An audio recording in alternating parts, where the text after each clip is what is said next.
Suasana haru mengiringi pemakaman jenazah pengawal Kapolda Kaltara, Brigadir Polisi Setio Herlambang.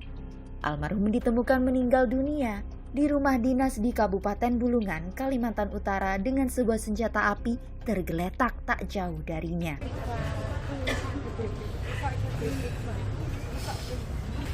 Isak tangis istri Brigpol Setio Herlambang pecah saat istri yang tengah hamil tak menyangka suaminya meninggal di saat menunggu kelahiran anak mereka.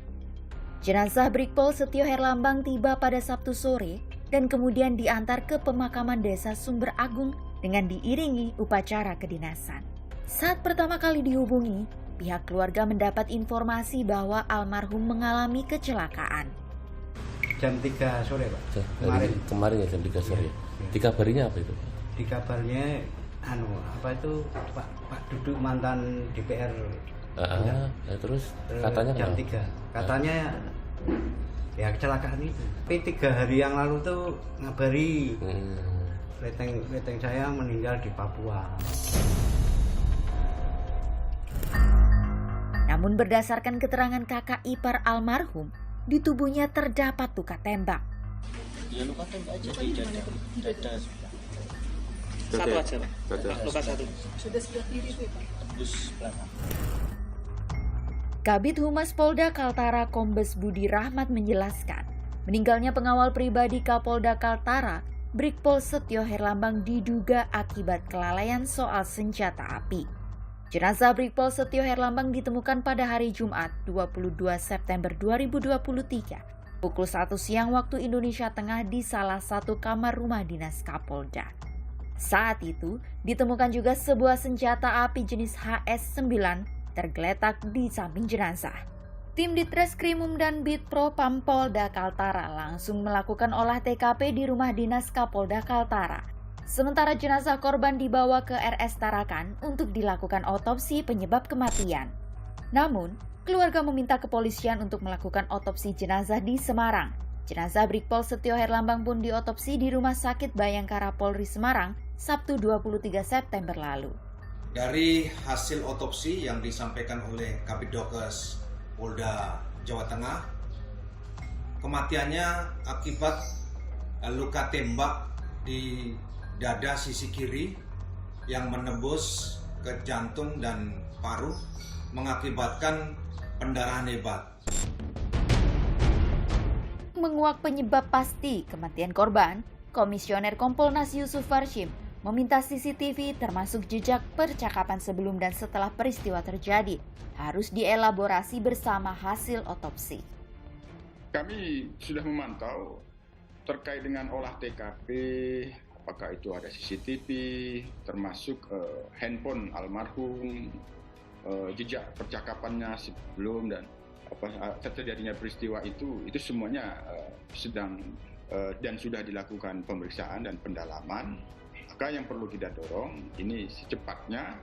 Tapi sekali lagi hasil otopsi ini tentu sangat penting. Dari pihak keluarga sendiri minta dilakukan di Semarang. Kami kira sementara kami Kompolnas akan mendorong itu.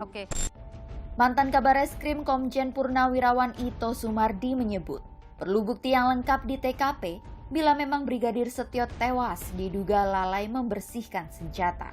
Kalau ada dugaan sementara atau kesimpulan sementara bahwa yang bersangkutan itu almarhum karena kelalaian dalam membersihkan senjata, tentunya harus ada bukti pendukung lainnya.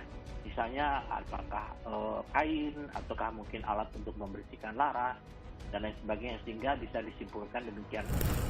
Kriminolog Universitas Indonesia Adrianus Meliala pun menyebut penyebab kematian Brigpol Setio bukan kecelakaan yang biasa. Jadi ketika dalam hal ini senjata itu mengenai diri sendiri, maka ini kan sesuatu yang sebetulnya di luar dari naluri seseorang. Mengapa? Karena orang pasti akan secara naluri menghindari laras senjata itu diarahkan padanya. Nah, kenapa pada saat itu justru korban mengarahkan senjata padanya, ya sehingga kemudian menyalap dan mengenai dirinya. Ini sesuatu yang secara naluriah sebetulnya tidak terjadi. Menanggapi hal ini, psikolog forensik Reza Indragiri meminta kehati-hatian pihak kepolisian dalam menyelidiki kasus ini. Melihat begitu cepatnya kepolisian Polda Kaltara membuat spekulasi penyebab kematian karena kelalaian. Tentu saya berharap bahwa tidak seperti pada kasus Sambo, kasus ini bisa diungkap dengan sejernih mungkin dan tidak memunculkan polemik di kemudian hari. Namun memang ada situasi yang memberikan alasan bagi masyarakat untuk bertanya-tanya. Bagaimana Polda Kaltara bisa menjelaskan bahwa kurang dari 24 jam kemudian Polda Kaltara sudah menyampaikan ke publik sebuah spekulasi. Ini bukan bunuh diri, melainkan merupakan kelalaian. Sedemikian cepatkah proses investigasi yang dibawa oleh kepolisian sehingga bisa membangun spekulasi bahwa ini merupakan kecelakaan, bukan bunuh diri, bukan pula pembunuhan. Kapolri memastikan jajaran Polri di tingkat pusat akan turun, melakukan pendampingan serta bantuan agar proses penyidikan bisa transparan dan dapat dipertanggungjawabkan.